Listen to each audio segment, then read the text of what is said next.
Rintik hujan terus jatuh di kaca mobil. Area tempat Chaiden menepi gelap gulita. Selain itu, jendela mobil Chaiden sangat berwarna. Situasi di dalam mobil sama sekali tidak terlihat dari luar. Pada saat ini, Chaiden bahkan mematikan lampu depan mobil. Seolah-olah mereka bersembunyi di kamar gelap yang sangat tersembunyi yang sangat aman dan akan segera luput dari perhatian. Hailey merasa sangat aman di lingkungan seperti itu. Alasannya, tidak ada orang di luar yang bisa melihat apapun bahkan jika dia melakukan sesuatu di dalam mobil dengan Chaiden. Hailey dan Chaiden berpegangan tangan erat seperti pasangan. Dia berkata, "Chaiden, sebenarnya aku juga merasa cukup baik padamu. Anda sangat gagah, dan Anda juga berasal dari keluarga kaya. Gadis mana yang tidak menyukaimu? Bagaimanapun, kita hanya saling kenal untuk waktu yang singkat, dan suamiku memperlakukanku dengan sangat baik sekarang, jadi aku minta maaf, tapi aku harus menolakmu." Mendengar jawaban Hailey, Chaiden mengerti apa yang dia maksud. "Maukah Anda mempertimbangkan untuk memberi saya kesempatan jika kita menghabiskan lebih banyak waktu bersama dan suami Anda mulai memperlakukan Anda dengan buruk?" Kali ini, Hailey ragu-ragu untuk menjawab alih-alih dengan tegas membantah lagi. Dia mengingatkan Hailey bahwa akan lebih baik untuk menjaga Chaiden sebagai kekasih cadangan jika hal-hal tidak berhasil dengan Jordan atau jika dia tidak mewarisi aset Steles. Dia kemudian akan jatuh kembali pada Chaiden, keturunan muda dan tidak peka dari keluarga kaya. Hailey berkata, "Jika dan ketika itu benar-benar terjadi, Anda mungkin sudah punya pacar." Yang mengejutkannya, Chaiden berkata dengan setia, "Tidak, saya tidak akan mendapatkan pacar. Aku akan terus menunggumu. Saya bersedia menunggu sampai Anda siap, baik itu 3 tahun, 5 tahun, atau bahkan 10 tahun. Saya tidak akan keberatan bahkan jika Anda memiliki anak." Merasa agak tersentuh, Hailey menatap Chaiden. Seorang multimilioner seperti dia bersedia menjadi kekasih cadangan? Sebulan lalu, Hailey meminta Jordan menjadi kekasih cadangannya dan menunggu 3 tahun hingga Tyler bercerai. Dia memiliki bagian dari aset sebelum berkumpul dengannya. Namun, Jordan menolak di tempat. Mereka berdua multimiliarder, tetapi tidak seperti Jordan, Chaiden bersedia menunggunya dan menjadi kekasih cadangannya. HMPH, Jordan harus benar-benar mendengarkan apa yang baru saja dikatakan Chaiden. Mereka memiliki kekayaan bersih yang hampir sama. Kenapa Chaiden mau menungguku, tapi Jordan tidak?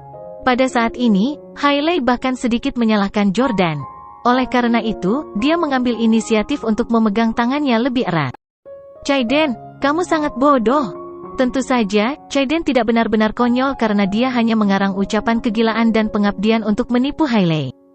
Bagaimana mungkin seorang multimilioner bersedia menjadi kekasih cadangan orang lain? Hailey yang bodoh. Dia berpikir bahwa semua pria di dunia akan bersedia menjadi budaknya hanya karena dia cantik. Chaiden melanjutkan dengan emosi yang dalam, "Saya merasa sangat bahagia bisa menjadi konyol bagi seorang wanita." Saat dia mengatakan itu, Chaiden mencoba mengambil kesempatan untuk mencium Hailey, tetapi dia menolak. "Tidak, aku tidak bisa mengecewakan suamiku."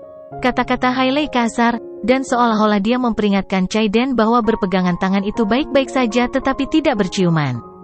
Hailey tidak pilih-pilih seperti Rachel dan memiliki garis bawahnya. Baik, Chaiden tidak memaksanya dan terus bertingkah seperti pria terhormat. "Saya pergi." Hailey melepaskan tangan Chaiden.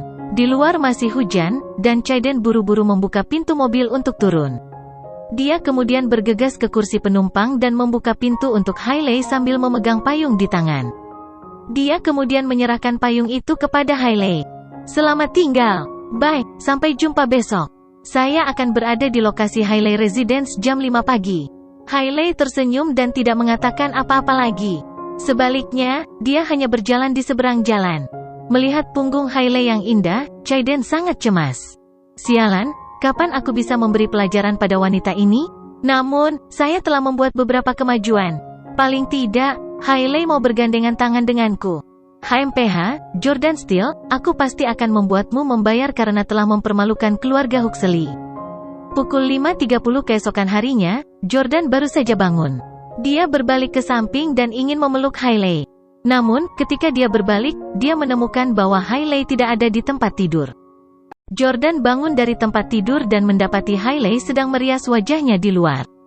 Dia juga sudah mendandani dirinya sendiri. Jordan merasa agak aneh karena Hailey biasanya bangun jam 9 atau 10 pagi. Mengapa Hailey bangun pagi-pagi sekali hari ini? Sayang, kenapa kamu bangun pagi-pagi sekali? Tanya Jordan. Ketika Hailey melihat Jordan, dia meletakkan lipstik Saint Laurent yang dia pegang dan berjalan ke arahnya dengan penuh kasih sayang. Suamiku, kamu sudah bangun. Saya tidak bisa tidur lagi, jadi saya pikir saya akan pergi ke situs Hailey Residence untuk melihatnya. Jordan melihat cuaca di luar jendela dan menemukan bahwa di luar sana masih gerimis. Jordan dengan erat mencubit hidung Hailey dan bertanya, "Mengapa kamu sangat suka bekerja akhir-akhir ini? Anda telah meninggalkan rumah lebih awal dan pulang terlambat setiap hari. Sekarang Anda sedang hamil, Anda harus memperhatikan kesehatan Anda. Selain itu, pembangunan Hailey Residence sudah dimulai. Saya sangat khawatir." Hailey berkata, saya baru hamil sebulan, dan saya tidak melakukan olahraga berat, jadi saya akan baik-baik saja. Saya benar-benar bosan di rumah ketika Anda pergi bekerja setiap hari. Saya mungkin juga pergi ke situs dan mengawasi. Saya ingin melihat Hailey Residence dibangun sebelum bayi saya lahir. Jordan merasa bahwa Hailey membutuhkan teman karena dia sibuk bekerja dan mengabaikannya. Namun, uji coba bisnis yang ditugaskan keluarganya memiliki persyaratan untuk pendapatan. Jordan tidak punya pilihan selain menghabiskan seluruh waktu dan usahanya untuk bekerja. Kalau tidak, akan sulit untuk melewati uji coba ini dalam 1 atau 2 tahun.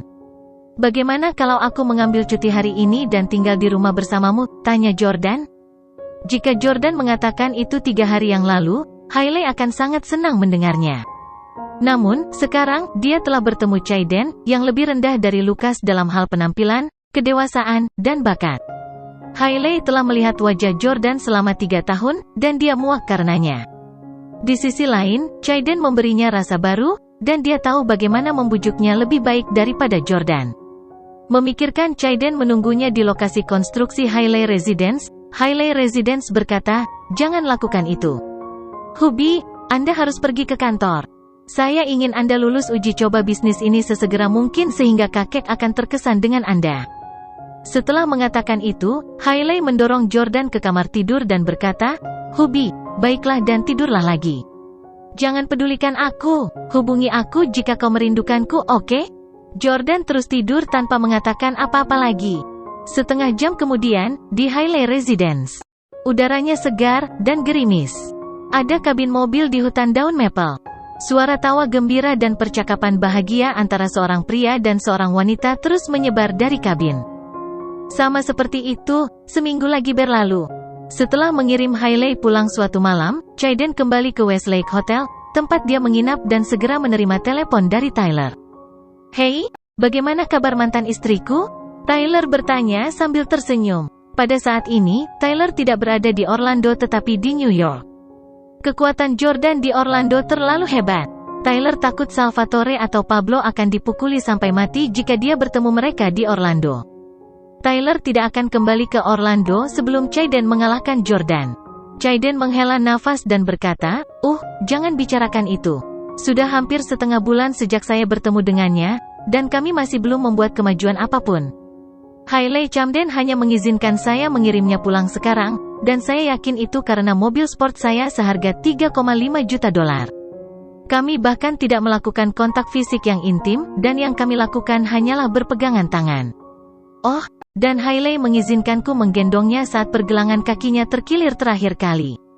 Tyler tertawa terbahak-bahak. Keturunan keluarga Huxley yang terkenal dari New York sebenarnya tidak bisa mencium wanita yang telah dia kencani selama setengah bulan? "Hei, sepupu kecil, setidaknya aku pernah tidur dengan Hailey Camden sebelumnya. Kamu jauh lebih rendah dariku, tahukah kamu itu?" Petik 2. Pada saat ini, Tyler tampaknya memiliki rasa superioritas yang kuat. Chayden sangat marah. Bagaimana mungkin dia bisa membiarkan Tyler melampaui dirinya? Chayden berkata, "Persetan, untuk apa kau pamer? Bagaimana situasi suaminya ketika Anda merayunya? Dan bagaimana situasinya sekarang setelah saya merayunya?" Saat itu, suaminya masih berpura-pura menjadi pengantar makanan yang tidak punya uang. Jordan Steele sekarang adalah presiden dari sebuah perusahaan besar. "Tyler, aku tidak meremehkanmu. Tetapi jika kamu mencoba merayu Hailey Camden sekarang, kamu bisa melupakan memegang tangannya." Mengingat betapa menyendirinya dia dan perasaannya yang kuat terhadap Jordan Steele, dia bahkan tidak akan melirikmu. Tyler setuju, saya percaya begitu. Hailey Camden memang tidak promiscuous dan semudah Rachel Quinn. Adalah ide Tyler agar Chayden dengan sengaja mencoba dan mendekati Rachel di Starbucks di lain waktu. Tyler berkata, bagaimanapun, Hailey Camden masih memiliki garis bawah.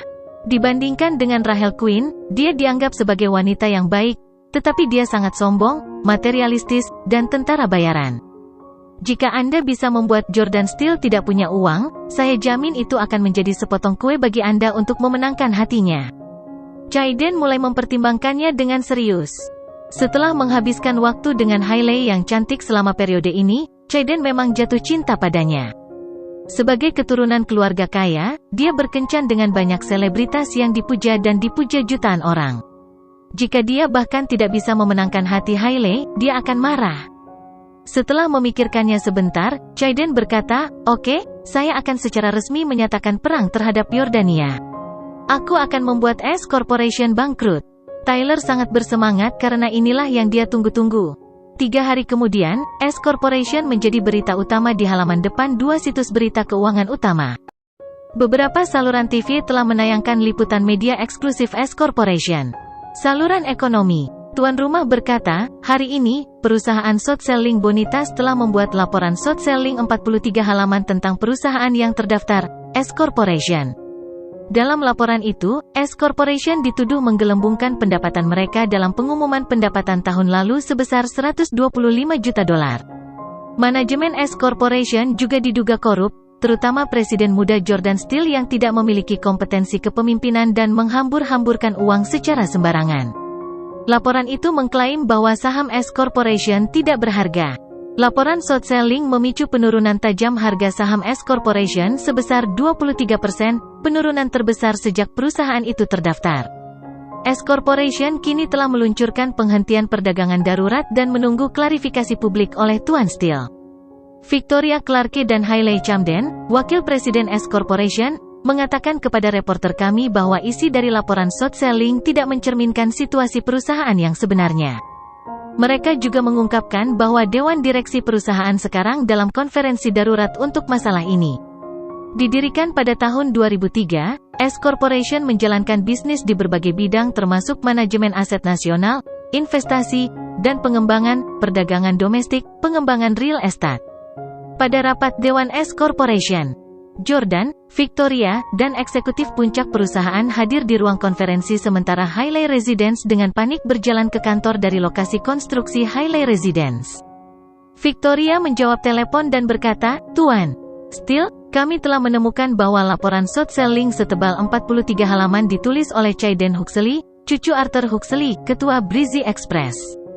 "Itu dilakukan oleh Huxley? Aku tahu itu. Tidak masuk akal bagi kami untuk tiba-tiba menjadi sasaran Bonitas tanpa alasan atau alasan. Tuan Steele, ini pasti merupakan bentuk balas dendam yang dibebankan padamu atas perseteruan pribadi, bukan? Mungkinkah karena insiden sebelumnya antara Tuan Steele dan Rosie Huxley?" Para pemegang saham di rapat dewan sedang berdiskusi dan berbisik di antara mereka sendiri. Jordan tersenyum dan berkata dengan sangat tenang, "Jadi itu Huxley." Sepertinya Tyler Collins akhirnya mendapatkan bantuan dari keluarga Huxley. Jordan sama sekali tidak terganggu oleh serangan Huxley. Saat itu, ketika Jordan membuat keluarga Collins bangkrut, Victoria mengingatkan Jordan bahwa ibu Tyler berasal dari keluarga papan atas di New York. Jordan tidak mempedulikannya saat itu. Demikian juga, dia tidak peduli tentang mereka sekarang. Ada apa dengan keluarga Huxley? Jadi bagaimana jika mereka ada dalam daftar keluarga terkaya di negara ini? Jadi bagaimana jika mereka bernilai miliaran? Mereka tidak tahu seberapa kuat Steele sebenarnya. Meskipun Steele dikatakan memiliki aset ratusan miliar dolar, bahkan Jordan tidak yakin berapa banyak uang yang sebenarnya dimiliki Steele. Keluarga Huxley tidak berada di level yang sama dengan Steele sama sekali. Jordan mengetuk meja konferensi yang panjang dan menyuruh semua orang untuk tenang sebelum berkata, "Semuanya, Anda tidak perlu panik. Masalah ini muncul karena beberapa urusan pribadi saya. Saya pasti akan menanganinya dengan baik dan memberikan penjelasan kepada semua pemegang saham setelah saya mengurusnya. Saya jamin kami tidak akan kehilangan 1 sen pun karena masalah ini." Semua orang tahu bahwa Jordan pasti memiliki latar belakang misterius dan kemampuan tersembunyi karena dia bisa menjadi ketua begitu dia bergabung dengan perusahaan. Steele benar. Itu hanya pewaris generasi ketiga Huxley yang memprovokasi Tuan Steele. Arthur Huxley belum menyatakan pendiriannya, jadi kita semua harus mempercayai Tuan Steele. Bahkan jika Arthur Huxley bergabung dengan cucunya, saya yakin dia tidak akan cocok dengan Tuan Steele. Iya ya, Jordan memandang Victoria dan menginstruksikan, Victoria, segera siapkan laporan klarifikasi dan kirimkan ke agensi media. Ya, Jordan menelepon Mer Walton dan berkata, Mer Walton, acara penjualan Black Friday masih beberapa bulan lagi, tetapi saya ingin menandatangani beberapa kontrak kerjasama yang ekstensif dengan Anda sebelumnya. Walton, saya tahu Anda sudah pensiun dan tidak lagi mengelola sebagian besar urusan perusahaan Anda. Yakinlah, saya pasti akan menawarkan Anda harga yang memuaskan semua orang di dewan perusahaan Anda. Petik 2. Di ujung telepon yang lain, Mer Walton terkekeh dan berkata, orang lain mungkin tidak tahu, tetapi saya sangat menyadari betapa berat beban keluarga Anda. Mer Steele, terima kasih atas kemurahan hati Anda. Saya akan menerima tawaran Anda atas nama Dewan Direksi. Anda dapat menghubungi mereka secara langsung dalam waktu setengah jam. Terima kasih. Setelah itu, Jordan melakukan beberapa panggilan berturut-turut ke beberapa petinggi. Dengan bantuan mereka dan dukungan finansial dari Steles, harga saham S Corporation pasti akan melonjak besok. Segera setelah pertemuan itu ditunda, Hailey tiba di kantor Jordan dengan tergesa-gesa. Dia dengan panik bertanya, Hubi, apa yang terjadi? Saya mendengar bahwa S Corporation menjadi sasaran jahat oleh seseorang. Apakah Anda menemukan siapa itu? Petik 2. Jordan menjawab, Chayden Huxley dari New York. Hailey langsung bergidik.